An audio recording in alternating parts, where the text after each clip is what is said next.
러시아 시베리아의 크라스노야르스크주 남쪽에는 지상 낙원이라고 소문이 난 아주 한적한 농촌 마을이 있습니다.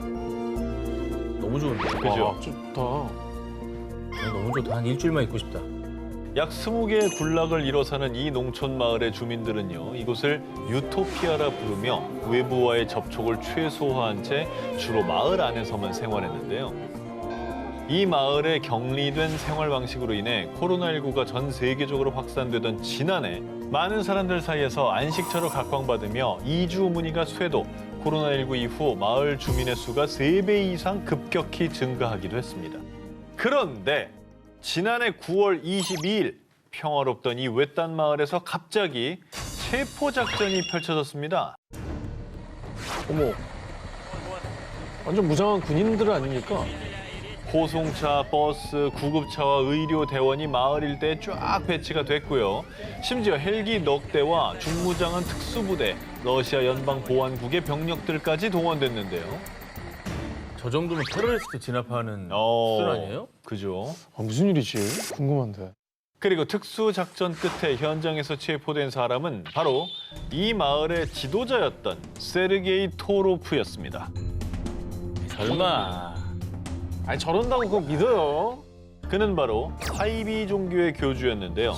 자신을 부활한 예수라 주장하며 이 마을의 크리스마스도 자신이 부활했다는 8월 18일로 지정. 그리고 빛의 종말이 가까이 왔고 종말이 오더라도 자신이 만든 유토피아에선 살아남을 수 있다고 주장했습니다.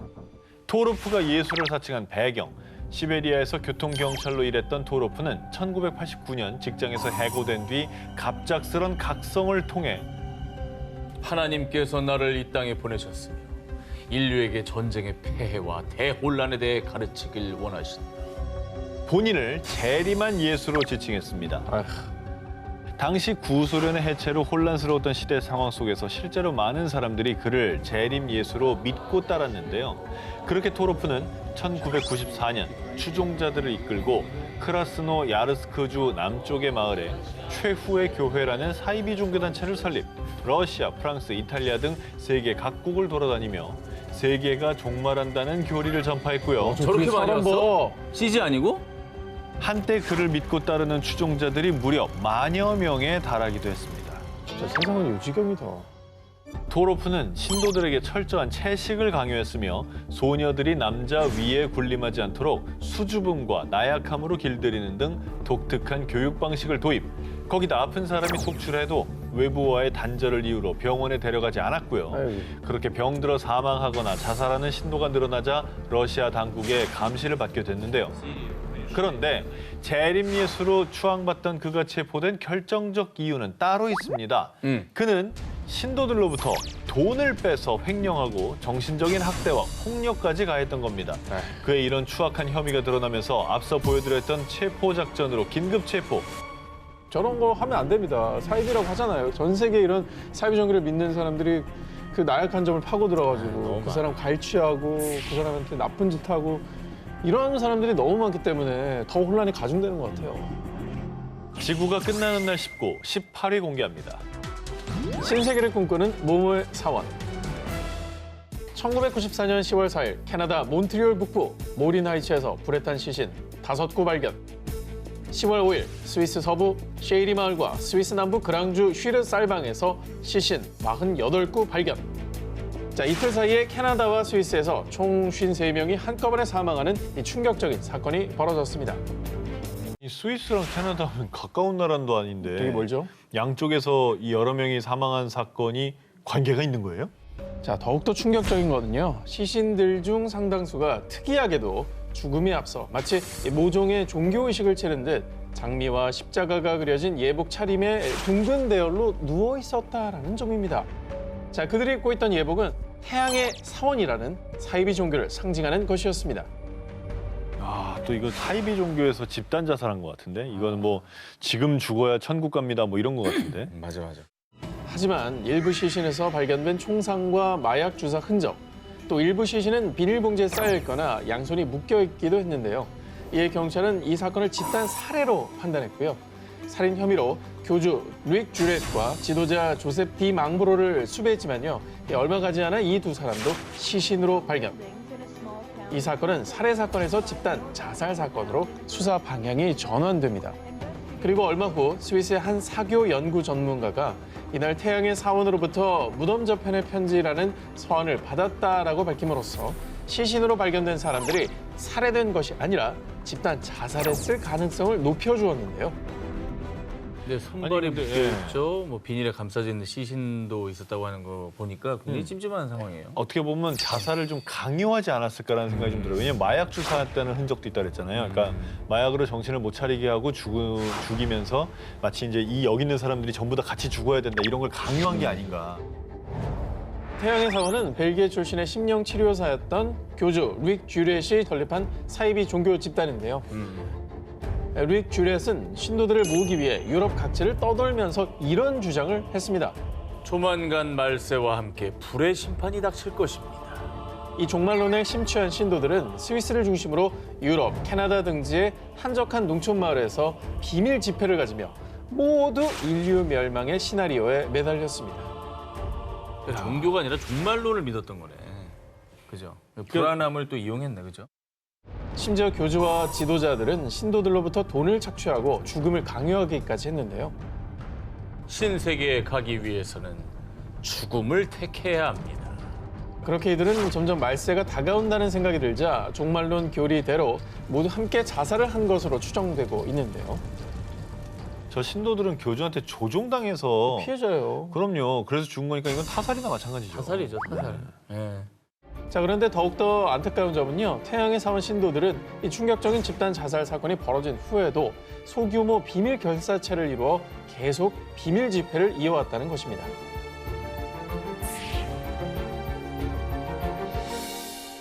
지구가 끝나는 날 19, 17일을 공개합니다. 우간다를 혼란에 빠뜨린 사건. 2000년 3월 17일 오전 우간다 수도 캄팔라에서 남서쪽으로 약 320km 떨어진 카누 응구의 한 교회에서 화재가 발생. 이 화재로 무려 500여 명의 신도들이 목숨을 잃고 말았습니다. 어우, 끔찍하다. 500여 명. 와. 그런데 말입니다. 일주일 뒤인 3월 24일 카누 응구의 인근 지역 부흥가에서 무려 153명의 시신 발견. 그리고 사흘 뒤 루가치에서는 155명의 시신이 발견되는 등 열흘간 무려 900여 명의 집단 사망자가 발생했습니다. 열흘에 900명.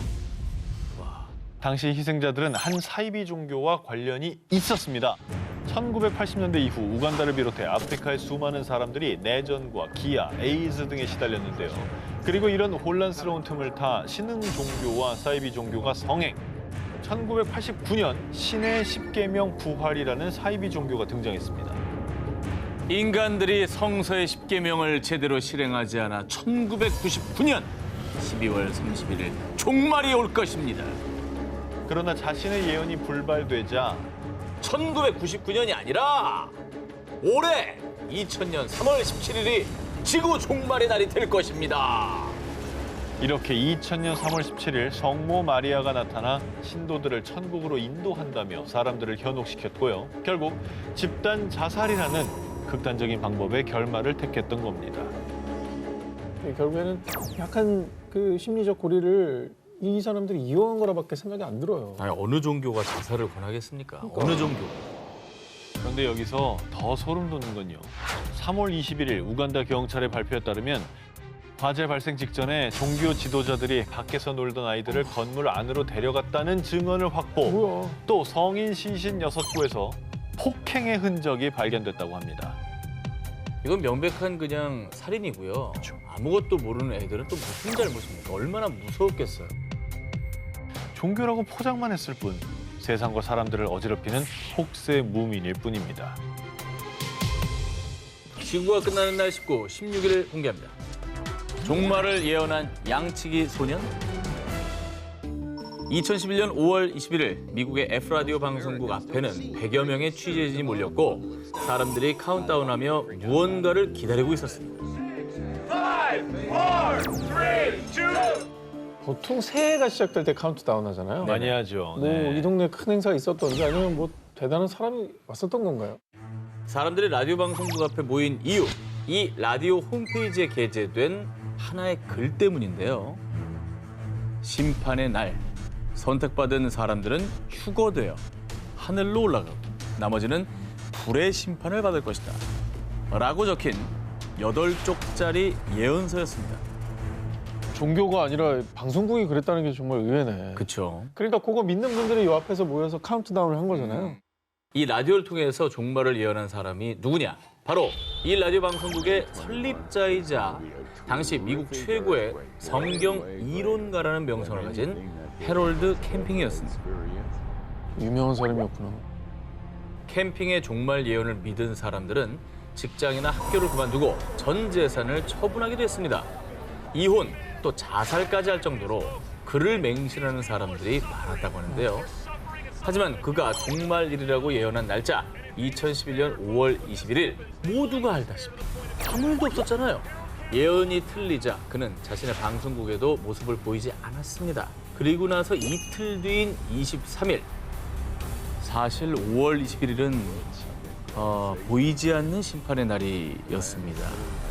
앞으로 5개월 동안 지진 또 화산 분출 등 자연재해가 일어나고 지구는 10월 21일에 멸망합니다.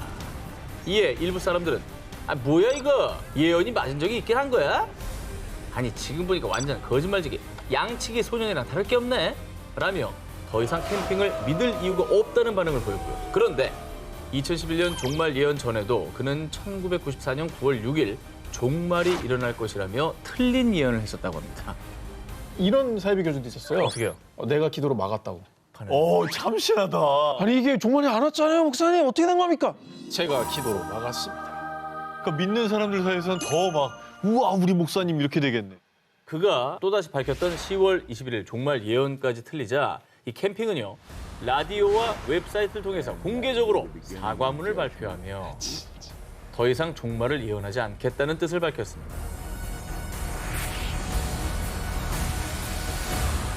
지구가 끝나는 날 19, 15위 공개합니다. 그들이 9년간 뭐뭐 된 이유. 자, 2019년 10월 네덜란드 드렌터주에 위치한 한 술집을 찾은 20대 남성 얀 존 반 도르스텐.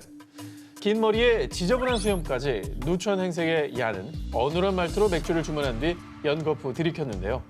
그리고 나서는 제발 저 좀 도와주세요. 뭐 노숙자인가요? 자, 그의 사연을 들은 가게 주인은 자신의 귀를 의심할 수밖에 없었습니다. 그 이유, 얀과 남매들이 무려 9년간 감금되어 있었으며 어머. 제발 이 상황을 끝내게 해달라며 도움을 요청했기 때문입니다. 아이고 누가 감금을 한 거지? 감금이 돼 있었구나. 왜 어떻게 9년이나? 무슨 사연이 있는 거예요? 자, 그의 얘기를 들은 가게 주인은 그 즉시 경찰에 신고. 현장에 도착한 경찰은 놀라지 않을 수 없었는데요. 집 안에는 거실 천장 뒤 숨겨진 비밀 계단이 있었습니다. 어머머. 그리고 그 계단 끝 지하실엔 얀의 말대로 18에서 25세 사이의 남매 5명이 감금돼 있었던 겁니다. 어떻게 그래? 아니 근데 누가 이 남매들을 그럼 감금한 거예요?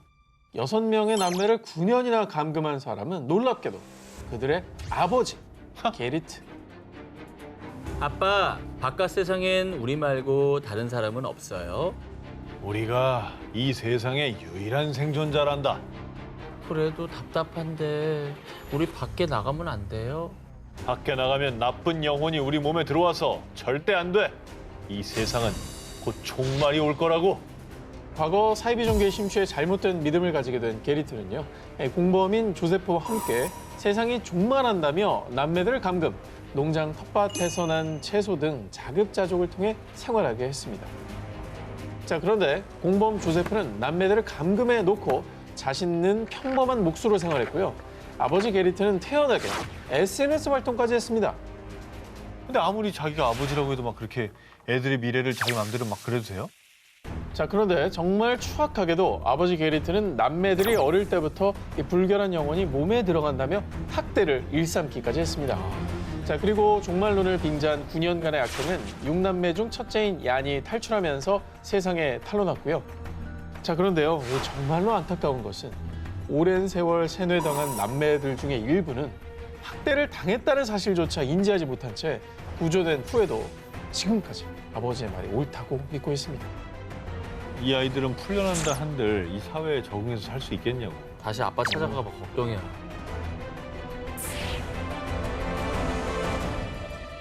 지구가 끝나는 날 14일을 공개. 모모모 대 미 정부의 전쟁. 1993년 4월 19일 텍사스주 웨이코. 한 무장 집단과 무려 51일째 대치 중이던 미 연방경찰 FBI와 폭발물 단속국 ATF 등 약 900명의 연방 수사기관 요원들은요, 미 육군의 최정예의 탱크를 투입해 대대적인 진압 작전을 벌였는데요. 이 정도면 진짜 무장 테러 집단 하나 점령하러 간 거 아니에요? 텍사스 한복판에서 흡사 전쟁을 방불케 하는 진압 작전이 벌어진 이유. 이 종말론을 신봉하는 사이비 종교 집단 다윗파의 교주 데이비드 코레시와 그의 추종 세력을 진압하기 위해서였습니다. 얼마나 세력이 크면 저렇게 했을까. 자, 그렇습니다. 다윗파의 교주 코레시는 스스로를 인류의 마지막 선지자이자 재림 예수라 칭하며 신도들을 모았고요. 급기야 80년대부터는 100여 명의 신도들과 웨이코에서 집단 생활을 시작. 뿐만 아니라 신은 내게 하나님을 위한 군대를 구성하고 마지막 날을 준비하라고 알려주셨습니다. 자, 교주 코레시는 종말을 앞두고 전쟁이 벌어진다며 수류탄, 권총, 기관총, 자동화기 등 불법으로 총기를 거래하고 신도들을 무장시켜 군대까지 조성했습니다. 한편 미 연방 수사기관들은 수년간 교주 코레시와 다윗파에 대한 수사를 진행해왔고요. 결국 1993년 2월 28일 다윗파가 더 큰 사회혼란을 야기할 것을 우려해 불법 무기 소지 혐의로 체포작전에 돌입했습니다. 그런데 무장한 교주 코레시와 추종 세력들은 격렬하게 저항하며 총격전까지 벌어졌는데요. 와. 자, 이 과정에서 4명의 요원과 다윗파 신도가 숨졌고요. 무려 51일 동안이나 무장 대치하는 사태가 발생했습니다. 미 정부는 결국 수백 명의 병력을 투입해 강경 진압을 결정했습니다. 이 과정에서 어린아이와 임신부를 포함한 76명의 신도들이 사망하는 비극이 벌어졌고요. 이 사태의 주범인 교주 코레시 역시 현장에서 숨진 채 발견됐습니다. 우간다, 캐나다, 스위스 사례를 봤습니다만 오지도 않을 종말을 주장하는 교주 때문에 애꿎은 목숨이 이렇게 희생이 된 거잖아요. 난 그게 너무 화가 나는 것 같아요. 네, 종말론으로 일어난 이 비극은 미 전역에 생중계됐고요. 사건 후 한 언론에서는 논평을 통해 태양은 검게 변하지 않았고 달도 붉게 변하지 않았습니다. 그러나 그들의 세상은 그들의 예언자가 약속한 대로 끝났습니다. 라며 씁쓸한 반응을 보이기도 했습니다. 지구가 끝나는 날 13일을 공개합니다. 환상의 우주쇼냐, 지구 종말이냐. 2017년 2월 1일 오늘 저녁 서쪽 하늘을 바라보면 달과 화성, 금성의 일렬로 늘어서는 우주쇼를 감상하실 수 있습니다. 그런데 말입니다. 오늘 밤이 인류의 마지막 밤인가? 특별한 천체 현상을 앞두고 지구 곳곳에서 지구 종말에 대한 걱정과 우려의 목소리가 커졌습니다. 근데 저렇게 된다고 왜 종말이 와요? 난 그게 이해가 안 가는 거야. 예전에 과거 없을 때 점성술 시대는 아니잖아요. 사실 아주 오래전부터 동서양에서는 천체 변화에 민감했습니다. 고대 중국에서는 태양이 달에 가려지는 개기일식이 불길함이나 재앙, 파괴를 상징하고요. 또 인도에서는 일식이 일어나는 날 라후라는 악마가 나타난다며 두려워했고요. 옛날이잖아. 여호와의 크고 두려운 날이 이르기 전에 해가 어두워지고 달이 핏빛같이 변하려니와 일부 종말론 성경학자들은요, 성경의 이 문장을 콕 짚으며 크고 두려운 날, 즉 지구 종말의 때가 천체 변화와 직접 관련돼 있다고 주장했고요. 이번 행성 직렬 소식에도 일부 지구 종말론자들은 행성들이 합쳐진 중력이 지구 축을 기울여서 인류는 최대 재난에 직면하게 될 거라고 믿었던 겁니다.